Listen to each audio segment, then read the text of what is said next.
ସମସ୍ତଙ୍କୁ ଏକ ବ୍ରହ୍ମ ରୂପେ ମୁଁ ବାରମ୍ବାର ପ୍ରଣାମ ଜଣାଉଛି। ଆମେ ଈଶ୍ୱରକୁ ବହୁତ ଆକାର, ଆକୃତି, ରଙ୍ଗ, ରୂପ ଉପରେ ମାନି ଚାଲିଛେ, ତାଙ୍କୁ ଈଶ୍ୱର କହି ଚାଲିଛେ। ଆମେ ଛୋଟବେଳୁ ଆମକୁ ଯାହା କିଛି ସଂସ୍କାର ଦିଆଯାଇଛି, ଆମେ ସେ ସଂସ୍କାର ଶିଖିକି ଆମେ ସେଇ ରୂପ, ରଙ୍ଗ, ଆକାର, ଆକୃତିକୁ ଈଶ୍ୱର ବୋଲି ମାନି ଚାଲିଛେ।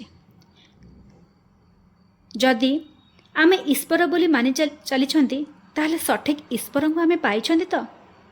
ସଠିକ୍ ବ୍ରହ୍ମକୁ ଆମେ ପାଇଛନ୍ତି ତ? ସଠିକ୍ ପରମାତ୍ମାକୁ ଆମେ ପାଇଛନ୍ତି ତ? ଈଶ୍ୱର କେଉଁଠି ରୁହନ୍ତି? ଈଶ୍ୱର ଦେଖିବାକୁ କେମିତି? ଈଶ୍ୱର ଆକାର ଆକୃତି କେମିତି? କେବେ ଖୋଜିଛନ୍ତି? ଉପନିଷଦ ହେଉଛି ବ୍ରହ୍ମ ସ୍ୱରୂପ। ଈଶ୍ୱର ହେଲେ ଅଦ୍ୱୈତ। ଅଦ୍ୱୈତ ଭିତରେ ପାର୍ଥକ୍ୟ, ଦ୍ୱୈତ ହେଲା ଭିନ୍ନ ଭିନ୍ନ ଦେଖିବା, ଅଦ୍ୱୈତ ହେଲା ସମସ୍ତଙ୍କୁ ଏକତାପୂର୍ଣ୍ଣ ଦେଖିବା। ଉପନିଷଦରେ ଗୋଟେ ବାକ୍ୟ ଅଛି, ଅହଂ ବ୍ରହ୍ମାସ୍ମି, ତା ଅର୍ଥ ମୁଁ ହିଁ ସେଇ ବ୍ରହ୍ମ। ଆମେ ଯାହା ଜାଣିନେ ତାକୁ ଆମେ ବୁଝିବା ପାଇଁ ଆଜି ଚେଷ୍ଟା କରିବା।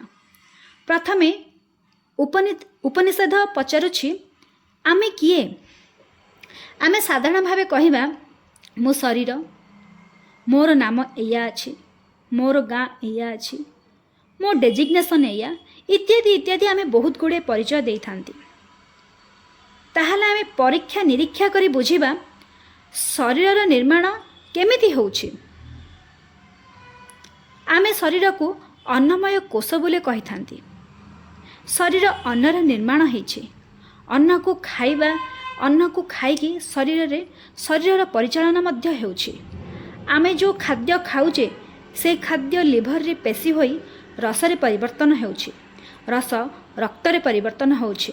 ରକ୍ତ ମେଧରେ ପରିବର୍ତ୍ତନ ହେଉଛି। ମେଧ ହସ୍ତିରେ ପରିବର୍ତ୍ତନ ହେଉଛି। ହସ୍ତି ମଜରେ ପରିଣତ ହେଉଛି। ମଜ ବୀଜରେ ପରିବର୍ତ୍ତନ ହେଉଛି। ଏଠି ଟିକେ ଦେଖନ୍ତୁ, ଶରୀରରୁ ଶରୀର ଜନ୍ମ ହେଉଛି। ଶରୀର ହେଲା ଅନ୍ନମୟ କୋଷ। ବାଲ୍ୟ ଅବସ୍ଥାର ଶରୀର, ବୃଦ୍ଧାବସ୍ଥାର ଶରୀର, ଯୌବନ ଅବସ୍ଥାର ଶରୀର, ଏହି ଶରୀରର ପରିବର୍ତ୍ତନ ହୋଇ ହୋଇ ଚାଲିଛି। ସେହି ଶରୀରକୁ ଆମେ କେମିତି ଈଶ୍ୱର ବୋଲି ମାନିବା? ଏ ପରିବର୍ତ୍ତନ ସଂସାରରେ ଅପରିବର୍ତ୍ତନ ହେଉଛନ୍ତି ସେହି ହିଁ ଶକ୍ତି, ସେହି ହିଁ ଈଶ୍ୱର, ସେହି ଏନର୍ଜି। ଈଶ୍ୱର ହେଲେ ଅପରିବର୍ତ୍ତନ। ଏ ସଂସାରରେ ଯିଏ ପରିବର୍ତ୍ତନ ହୋଇ ଚାଲିଛି, ସେ ଈଶ୍ୱର ନୁହନ୍ତି, ସେ ହେଲେ ଅନାତ୍ମା। ଯାହା ପରିବର୍ତ୍ତନ ହୋଇ ଚାଲିଛି, ତାହା ହେଲେ ଈଶ୍ୱର, ତାହା ହେଲେ ବ୍ରହ୍ମ, ତାହା ହେଲେ ଆତ୍ମା, ତାହା ହେଲେ ପରମାତ୍ମା, ତାହା ହେଲେ ଆପଣ ହିଁ। ଏଠି ଉପନିଷଦ କହେ, ଶରୀରର ପରିବର୍ତ୍ତନକୁ ଆପଣ ଦେଖିପାରୁଛନ୍ତି କି? ଅନୁଭବ କରିପାରୁଛନ୍ତି କି? ଆପଣ କହିବେ, ହଁ ଆମେ ଦେଖିପାରୁଛୁ। ଛୋଟ ବେଳଠୁ ଶରୀରକୁ ଦେଖିପାରୁଥିଲେ, ଏବେ ମଧ୍ୟ ଯୌବନ ଅବସ୍ଥାରେ ଆମେ ଦେଖିପାରୁଛନ୍ତି, ବୃଦ୍ଧା ଅବସ୍ଥାକୁ ଆମେ ଦେଖିପାରୁଛନ୍ତି। ଏ ଶରୀରକୁ ଆମେ ଦେଖିପାରୁଛନ୍ତି। ଶରୀରରେ କଷ୍ଟ ହେଲେ, ଶରୀରରେ ରୋଗ ଯନ୍ତ୍ରଣା ହେଲେ, ସେସବୁକୁ ମୁଁ ହିଁ ଅନୁଭବ କରିପାରୁଛି। ଛୋଟବେଳର ଶରୀର, ଯୌବନର ଶରୀର, ବାଲ୍ୟାବସ୍ଥାର ଶରୀର କିଏ ଦେଖୁଛି? ଆପଣ କହିବେ, ମୁଁ ହିଁ ଦେଖୁଛି। ଏଠି ଶରୀର ଜଡ଼। ଶରୀରକୁ ଯିଏ ଦେଖୁଛି, ସେ ହେଲେ ଚେତନା, ସେ ହେଲେ ଆପଣ, ସେ ହେଲେ ବ୍ରହ୍ମ, ସେ ହେଲେ ପରମାତ୍ମା। ଏକ୍ଜାମ୍ପଲ୍, ସଂସାରକୁ ଆମେ ଦେଖୁଛେ ନା ସଂସାର ଆମକୁ ଦେଖୁଛି? ଆଜ୍ଞା,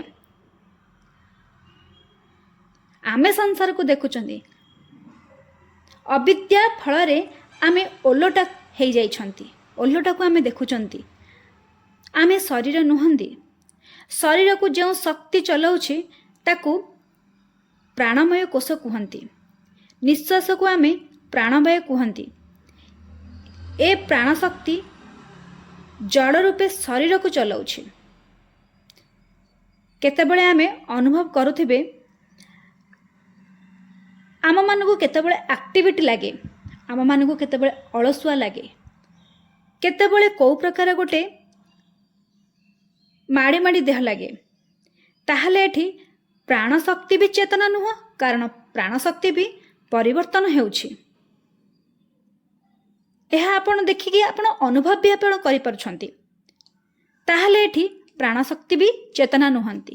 ଯଦି ପ୍ରାଣଶକ୍ତି ଚେତନା ହେଇଥାନ୍ତେ, ବ୍ରହ୍ମ ସ୍ୱରୂପ ହେଇଥାନ୍ତେ, ତାହେଲେ ପ୍ରାଣଶକ୍ତି ପରିବର୍ତ୍ତନ ହେଇନଥାନ୍ତେ, କାରଣ ବ୍ରହ୍ମ ହେଲେ ଅପରିବର୍ତ୍ତନୀୟ, ସେ କେବେ ବି ପରିବର୍ତ୍ତନ ହେବେନି। ଆପଣ ହେଲେ ଦ୍ରଷ୍ଟା, ପ୍ରାଣବାୟୁ ହେଲା ଦୃଶ୍ୟ। ଆଉ ଟିକେ ଆମେ ଭିତରକୁ ଯିବା। ଏଇ ପ୍ରାଣଶକ୍ତି ଯେଉଁ ପରିବର୍ତ୍ତନ ହେଉଛି, ଏ ପ୍ରାଣଶକ୍ତିକୁ କିଏ ଦେଖୁଛି? ପ୍ରାଣଶକ୍ତିକୁ ମନ ଦେଖୁଛି, କାରଣ ଶରୀରର ଏବଂ ପ୍ରାଣଶକ୍ତିର ଅନୁଭବ କେଉଁଠି ଆମେ କରୁଥିଲେ? ଏଠି ଆଉ ଟିକେ ପରଖନ୍ତୁ, ଇନ୍ଦ୍ରିୟମାନଙ୍କର ଯାହା ଚାଲିଥିଲା କାର୍ଯ୍ୟ, ପ୍ରାଣବାୟୁର ଯାହା କାର୍ଯ୍ୟ ଚାଲିଥିଲା, ସେସବୁ କେଉଁଠି ଆମେ ଅନୁଭବ କରୁଥିଲେ? ମନରେ ଆମେ ଅନୁଭବ କରୁଥିଲେ। ତେଣୁକରି ଉପନିଷଦ କହିଛନ୍ତି ଏଇ ଯେଉଁ ମନରେ ଆମେ ସବୁକିଛି ଅନୁଭବ କରୁଥିଲେ, ତାକୁ କୁହାଯାଏ ମନମୟ କୋଷ। ଆଖି ଦ୍ୱାରା ଆମେ ଯାହା କିଛି ଦେଖୁଛେ, କାନ ଦ୍ୱାରା ଆମେ ଯାହା କିଛି ଶୁଣୁଛେ, ଜିଭ ଦ୍ୱାରା ଆମେ ଯାହା କିଛି ସ୍ୱାଦକୁ ପରଖୁଛେ, ସେସବୁକୁ ମନ ଦ୍ୱାରା ହିଁ ଆମେ ସବୁକିଛି ପରଖୁଥିଲେ। ଏଠି ମନ ହେଲା ଦ୍ରଷ୍ଟା, ଶରୀର, ଇନ୍ଦ୍ରିୟ, ପ୍ରାଣଶକ୍ତି ହେଲେ ଦୃଶ୍ୟ। ଏଠି ପରଖିବା ମନ କ'ଣ ପରିବର୍ତ୍ତନ ହେଉଛି କି? ସତରେ ମନ କେତେବେଳେ ସୁଖଟା ଅନୁଭବ କରେ, ମନ କେତେବେଳେ ଦୁଃଖ ବି ଅନୁଭବ କରେ, କେତେବେଳେ କ୍ରୋଧ ଧାରଣ କରେ, କେତେବେଳେ ଈର୍ଷା ଧାରଣ କରେ, କେତେବେଳେ ମନ ଶାନ୍ତ ହୋଇଯାଏ, କେତେବେଳେ ସମସ୍ତଙ୍କୁ ଦୟାଭାବ ଦେଖାଏ। ଏଠି ମନର ବି ପରିବର୍ତ୍ତନ ହେଉଛି। ତାହେଲେ ମନ ଯେଉଁ ବୃତ୍ତି ହେଉଛି, ସେ ମନକୁ ଆପଣ ଦେଖୁଛନ୍ତି ନା? ତାହେଲେ ମନର ଊର୍ଦ୍ଧ୍ୱରେ ବି ଜଣେ ଅଛନ୍ତି। ଯଦି ମନ ପରିବର୍ତ୍ତନ ହେଇନଥାନ୍ତା, ତାହେଲେ ଏଠି ମନ ହିଁ ବ୍ରହ୍ମ ହେଇଥାନ୍ତି। ଏଠି ମନ ବ୍ରହ୍ମ ନୁହନ୍ତି, ମନକୁ ଜଣେ ଦେଖୁଛନ୍ତି। ତାହେଲେ ଆପଣ କହୁଛନ୍ତି ନା, ମୋର ସୁଖ ଲାଗୁଛି, ମୋତେ ଦୁଃଖ ଲାଗୁଛି, ମୋତେ ଈର୍ଷା ଲାଗୁଛି, ମୋତେ ରାଗ ଲାଗୁଛି। ତାହେଲେ ମନ ଅଲଗା, ଆଉ ଆପଣ ହିଁ ଅଲଗା। ମନମୟ କୋଷକୁ ବିଜ୍ଞାନମୟ କୋଷ ପରଖୁଛି। ବିଜ୍ଞାନମୟ କୋଷ ହେଲା ବିବେକ, ଯେଉଁ ସ୍ତରରେ ମୁଁ ବୋଲି ଆମେ ଭାବିଥାନ୍ତି। ଯେମିତିକି ମୁଁ ଏଇଆ, ମୋ ଗାଁ ଏଇଆ, ଏସବୁ ଜିନିଷ।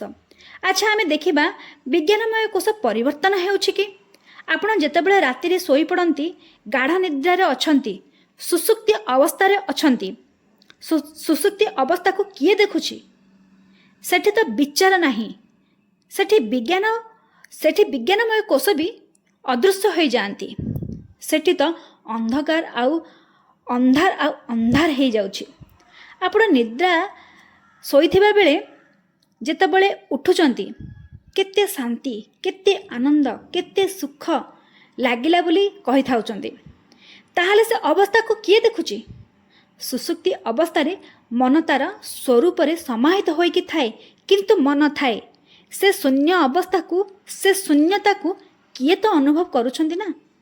ବିନା ଅନୁଭବରେ କେମିତି କହୁଛନ୍ତି ବହୁତ ସୁଖରେ ଥିଲି, ବହୁତ ସୁଖ ଲାଗୁଥିଲା, ବହୁତ ସୁଖରେ ଶୋଇଥିଲି, ବହୁତ ଆନନ୍ଦରେ ଶୋଇଥିଲି। ସେ ନିଦ୍ରାକୁ ଆନନ୍ଦମୟ କୋଷ କୁହନ୍ତି। ନିଦ୍ରା ଅବସ୍ଥା ଗୋଟେ ଏମିତିକା ଅବସ୍ଥା, ଯେତେ ବଡ଼ ରୋଗୀ ବି ତା ରୋଗକୁ ଭୁଲିଯାଏ, ସେ ଶୋଇପଡ଼ିଥାଏ। ଯେତେ ବଡ଼ ଭୋଗୀ ବି ସେ ବହୁତ ନିଦ୍ରାରେ ସେ ଶୋଇପଡ଼ିଥାଏ। ଏ ସଂସାରରେ ଗୋଟେ ମା ଶିଶୁ ପ୍ରତି ଅଧିକ ଆଟାଚମେଣ୍ଟ ହେଇକି ଥାଏ, କିନ୍ତୁ ନିଦ୍ରା ଅବସ୍ଥାରେ ସେଇ ମା ଶିଶୁକୁ ଭୁଲିକି ଶୋଇଯାଇଥାଏ। ସେଇ ଆନନ୍ଦମୟ କୋଷକୁ ଯିଏ ପରଖୁଛି, ସେ ହେଲେ ଆପଣ, ସେ ହେଲେ ଈଶ୍ୱର, ସେ ହେଲେ ଆତ୍ମା, ସେ ହେଲେ ପରମାତ୍ମା। ଆମେ ଈଶ୍ୱରଙ୍କୁ ମାନୁଛନ୍ତି। ଈଶ୍ୱରଙ୍କର 10ଟା ହାତ ଅଛି, 10ଟା ମୁଣ୍ଡ ଅଛି। ଅଜ୍ଞାନ ଅସ୍ମିତା ଆକାରରେ ଆମେ ଏଇଆ ବୋଲି ଭାବୁଛନ୍ତି। ବହୁତ ବଳବାନ ଭଗବାନ, ସେ ବହୁତ ବଳବାନ।